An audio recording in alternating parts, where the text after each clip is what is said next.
नमस्कार साथियों, स्वागत है आपका हमारे YouTube चैनल एग्ज़ाम ओरिएंटेड में। तो आज हम आपके लिए इस वीडियो में लेकर आ गए हैं एसएससी जीडी का मॉक टेस्ट जो कि हिंदी का रहने वाला है। तो चलिए शुरू करते हैं। तो आपका पहला क्वेश्चन है, निम्न में से किस शब्द की वर्तनी सही है। तो इसमें आपको शब्दों को देखना है, वह उसकी वर्तनी को पहचानना है कि कौन सी सही है वो कौन सी गलत। इसमें सही वर्तनी कौन सी होगी? Option number second, अनुग्रहित।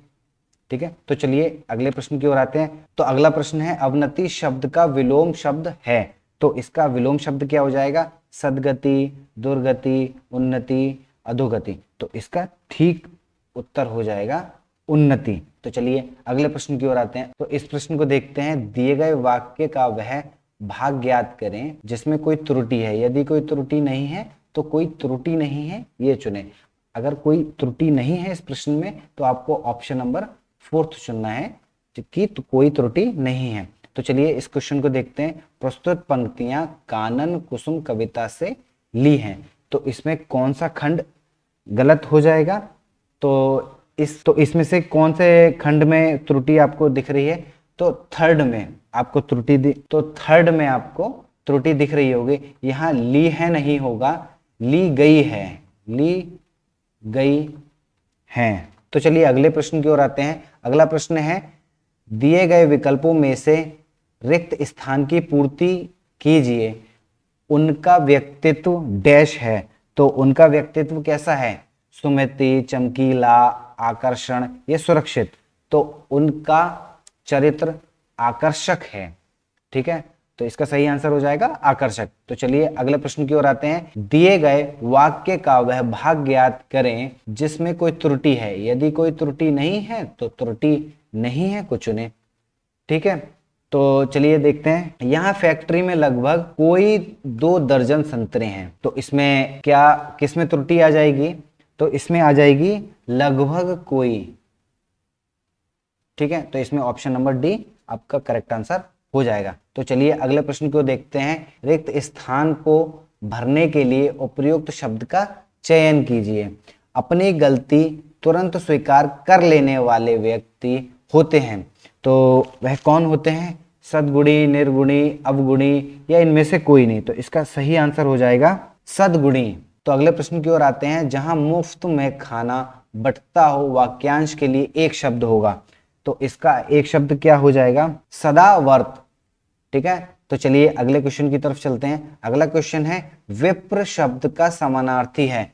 तो विप्र शब्द का समानार्थी कौन सा हो जाएगा? इसमें ऑप्शन नंबर है सहत्वर, ऑप्शन नंबर बी है विधाता, ऑप्शन नंबर सी है ब्राह्मण और ऑप्शन नंबर डी है याचक। तो इसका सही आंसर हो जाएगा ऑप्शन नंबर सी ब्राह्मण।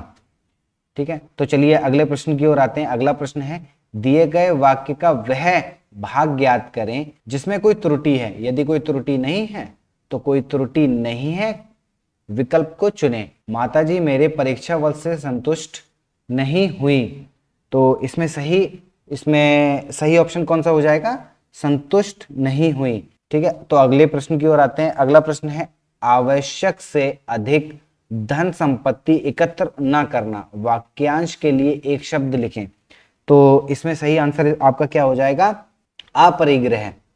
ठीक है, तो चलिए अगले प्रश्न की ओर आते हैं। अगला प्रश्न है, अद्धत का पर्यायवाची। तो अद्धत का पर्यायवाची क्या होगा? तत्पर। तो चलिए अगले प्रश्न की ओर आते हैं। अगला प्रश्न है, टोपी उछालना मुहावरे का अर्थ है। तो टोपी उछालने मुहावरे का अर्थ क्या होगा? ऑप्शन नंबर ए अपमानित करना, ऑप्शन नंबर बी छिपकर षड्यंत्र रचना, ऑप्शन नंबर सी रक्षा करना, ऑप्शन नंबर डी ध्यान रखना। तो इसका सही आंसर हो जाएगा ऑप्शन नंबर ए अपमानित करना। तो अगला प्रश्न देखते हैं, निम्नलिखित में से शुद्ध वर्तनी का चयन कीजिए। तो इसका ऑप्शन नंबर ए आप देख सकते हैं, option number B, option number C और ऑप्शन नंबर डी। तो इसका सही आंसर क्या हो जाएगा? ऑप्शन नंबर बी शताब्दी। तो अगले प्रश्न की ओर आते हैं। अगला प्रश्न है, इस प्रश्न में दिए गए प्रत्येक वाक्य खंड में अर्थ को एक शब्द में व्यक्त करने वाला शब्द दीजिए। विकल्पों में से चुनिए। रंगमंच पर पर्दे के पीछे का स्थान। तो रंगमंच के पर्दे के पीछे का स्थान क्या कहलाता है? ये कहलाता है नेपथ्य। ठीक है, तो चलिए अगले प्रश्न की ओर आते हैं। दिए गए वाक्य में रेखांकित खंड को प्रतिस्थापित करने के लिए सबसे उपयुक्त वाक्य का चयन कीजिए। यदि इसे प्रतिस्थापित करने की आवश्यकता नहीं है तो विकल्प में किसी बदलाव की आवश्यकता नहीं है का चयन करें। दफ्तर के आवश्यक कार्य में व्यस्त रहते के कारण मुझे अवकाश नहीं मिली। तो इसका सही आंसर क्या हो जाएगा? इसका सही आंसर हो जाएगा व्यस्त रहने के कारण मुझे अवकाश नहीं मिला।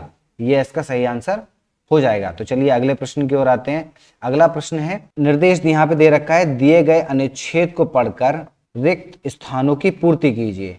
मुद्रा के डैश डैश के कारण वस्तुओं और सेवाओं की कीमतों में दीर्घकालिक वृद्धि मुद्रास्फीति है। इसमें आपको पहला क्वेश्चन दे रखा है, दिए गए अनुच्छेद में एक से प्रदर्शित रिक्त स्थान पर निम्नलिखित में से कौन सा शब्द प्रयुक्त होगा? तो इसमें से कौन सा शब्द प्रयुक्त होगा? अवमूल्यन। मुद्रा के अवमूल्यन के कारण वस्तु और सेवाओं की कीमतों में दीर्घकालिक वृद्धि मुद्रास्फीति है। अगली लाइन पढ़ते हैं, मुद्रास्फीति की समस्या तब तक उत्पन्न होती है जब हम अप्रत्याशित मुद्रास्फीति का, चलिए अगले प्रश्न की ओर आते हैं, मुद्रास्फीति का अनुभव यहाँ पे प्रयोग होगा, यहाँ अनुभव आएगा। मुद्रास्फीति की समस्या तब उत्पन्न होती है जब हम प्रत्याशित मुद्रास्फीति का अनुभव करते हैं। तो चलिए अगले प्रश्न की ओर आते हैं। अगले प्रश्न में यहाँ अनुच्छेद में थर्ड यानी कि तीसरे से प्रदर्शित रिक्त स्थान पर शब्द प्रयोग होगा। यहां पर आपको शब्द बताना है कि कौन सा प्रयोग होगा। जो लोगों की आय में वृद्धि से पर्याप्त रूप से मेल नहीं खाती। चलिए अगले प्रश्न की ओर आते हैं। अगला प्रश्न है कि यहाँ पर आपके फोर्थ स्थान पर क्या आएगा? मेल नहीं खाती। मुद्रास्फीति के पीछे का विचार अच्छे के लिए एक शक्ति है।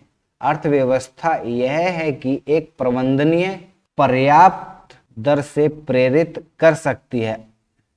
अगले प्रश्न की ओर आते हैं। यहाँ पर आपको अनुच्छेद में 5 जो देख रखा है आपको यहाँ पर फिल करना है। आर्थिक विकास मुद्रा का इतना अवमूल्यन किए बिना कि वह लगभग बेकार हो जाती है। यहाँ आपका प्रैक्टिस सेट पूरा होता है। आपको वीडियो अच्छी लगी हो तो आप वीडियो को लाइक करें, चैनल को सब्सक्राइब जरूर कर लें क्योंकि एसएससी जीडी के लिए प्रैक्टिस सेट हम लाते रहेंगे और हमारी प्लेलिस्ट में प्रैक्टिस सेट डले भी हुए हैं। ठीक है, और आपको कोई भी क्वेश्चन में कोई भी प्रॉब्लम हो या आपको किसी चीज़ पर वीडियो चाहिए हो तो आप हमें कमेंट करके भी बता सकते हैं। धन्यवाद।